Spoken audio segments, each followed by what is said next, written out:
আমরা যখন আন্দামানে ছিলাম, তো আন্দামানের লাস্ট দিন যখন আমরা নীল আইল্যান্ড থেকে ব্লেয়ারে আবার ফিরলাম, তো পোর্ট ব্লেয়ারে ফেরার পর আমরা ওখান থেকে রস আইল্যান্ড গেছিলাম। তো সেই জন্য আমাদের লাঞ্চটা ঠিক মতো করা হয়নি, তাই সন্ধেবেলাতে পোর্ট ব্লেয়ারে যে হোটেলে আমরা ছিলাম সেখানে ফিরেই দেখলাম হোটেলের পাশেই ছিল এই ফ্রাইড চিকেনের একটা দোকান।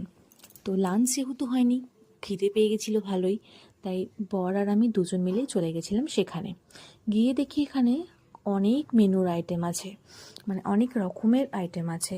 এখানে rice, biryani, fried chicken, shawarma roll, আরও মোমো, অনেক বিভিন্ন ধরনের, মানে ছোট্ট দোকান হলে কি হবে, প্রচুর ভ্যারাইটিস ছিল।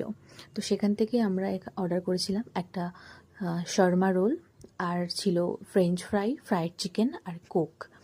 তো দোকানটাতে যে খাবারগুলো আমরা অর্ডার করেছিলাম সত্যি সবকটাই বেশ দারুণ টেস্টি ছিল। এটা